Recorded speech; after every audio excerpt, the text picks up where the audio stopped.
Hello guys.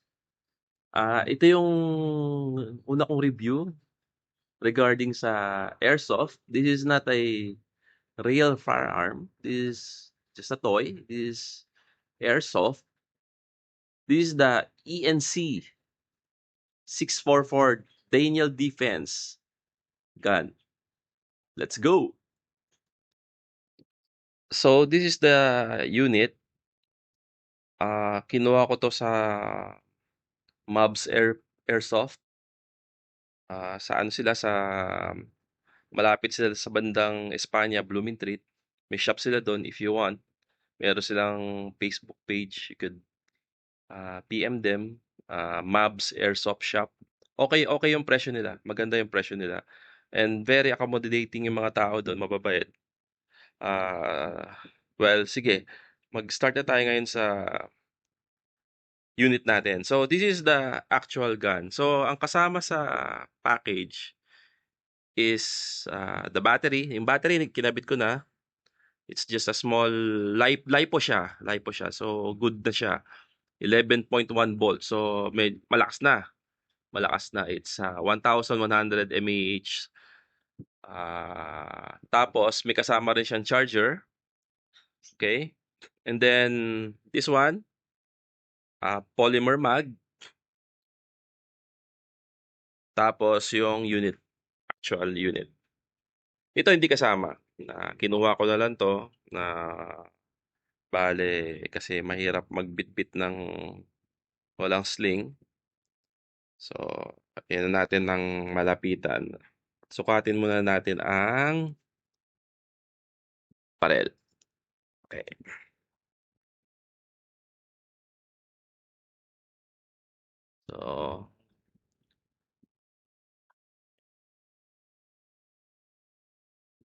So, from this part to this part, mga nasa 13.5 inches siya. Here. Here, here, here. Tapos, from this part to this part, ito na yata yung inner barrel niya. It's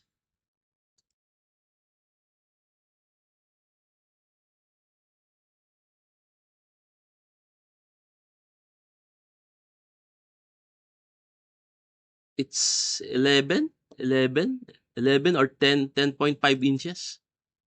So, okay na siya. Bale, sa ano kasi sa real firearm, meron tayong mga type depende sa haba ng barrel. So, yung mga sniper rifles, those are more than siguro mga nasa 23 inches na yon. 20 inches yan, mahahaba yung mga sniper rifle eh. And the rifle, standard rifle, is around 16 inches. So, this falls below 16 inches. So, this is tawag nila dito mga SBR eh. Pero pwede mo rin siguro tawagin carbine, ewan ko, carbine. Siguro correct me if I'm wrong sa mga kaibigan natin mga talagang gumagamit ito. So, pero, this is 10.5. Ngayon, pag sinama mo yung tong flash hider, this is 13. Okay? So, this is the ENC 644. Ang nagustuhan ko dito is unang-una yung color. The color is nice. This is gray. Pero maganda yung pagka-gray niya. This is darker gray.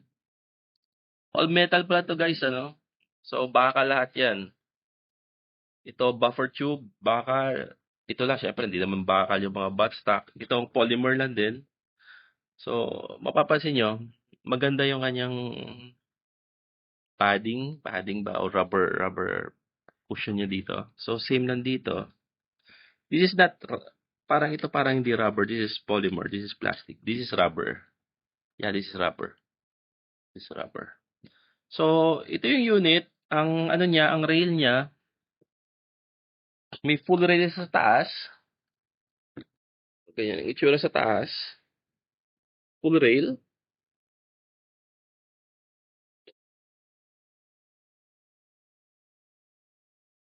Yung sides niya is yung mga small type na, yan, ganyan lang, maliit. Ah, okay, ganyan, ganyan, ganyan, ganyan.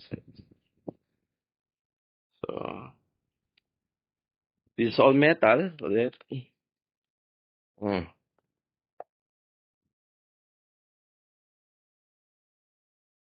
So, ito, working yung ano niya, ah, latch. So, andito yung hop up. So, yung hop up, medyo mahirap lang. So,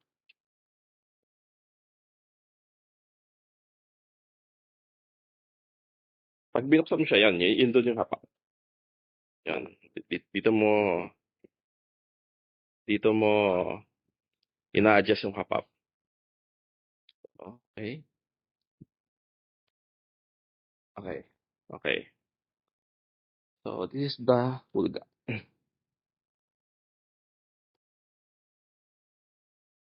The hood. Okay,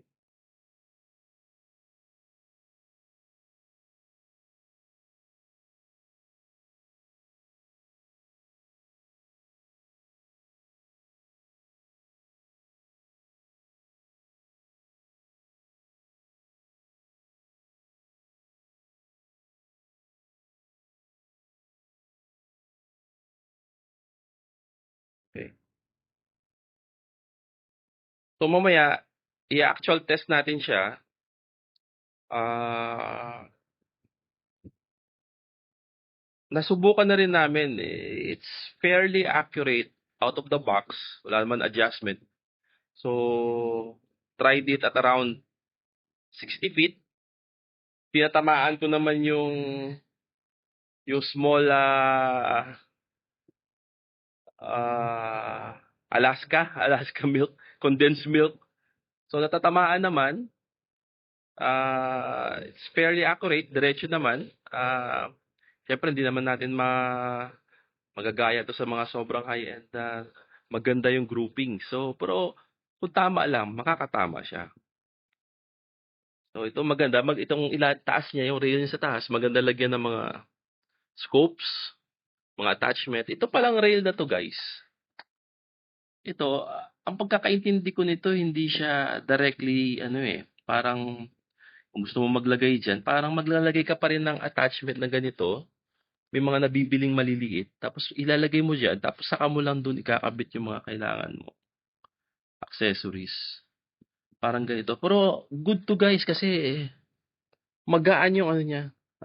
Compared sa normal na RIS, mabigat yung RIS eh. Siguro hindi lang ako sanay. Pero ito mas magaan. So, mas madali mo siyang i, i, ano ba? I-aim. Or from the iangat. Mas mabilis mo siyang ma-point sa target. So, that's it. Masasabi ko, it's a good buy. Talagang good externals. Well, yung internals, I have yet to check. Pero, ayon sa mga nakagamit na ng mga ENC, this is a very good brand. Talagang, kumbaga, kung sa kotse, this is like a Toyota. This is like a Toyota. Kaya, parts, no problem sa parts. Ang daming parts ng ENC. So, ano naman to, standard na version 2 gearbox. So, kung anong gusto mong ipalit dyan, gusto mong palakasin, walang problema sa upgrade. Okay? Maganda yung pagkapulido yung pagkayari.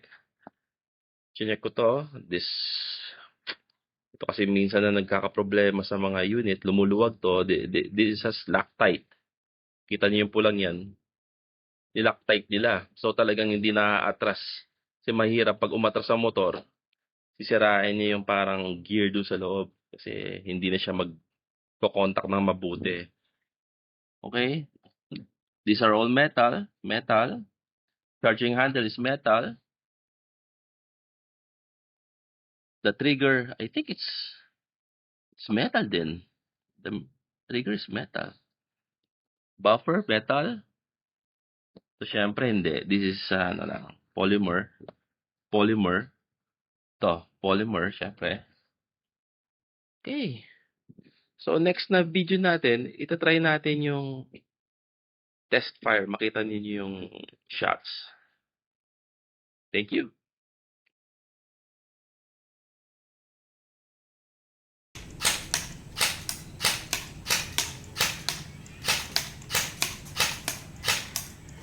Full auto. Yeah.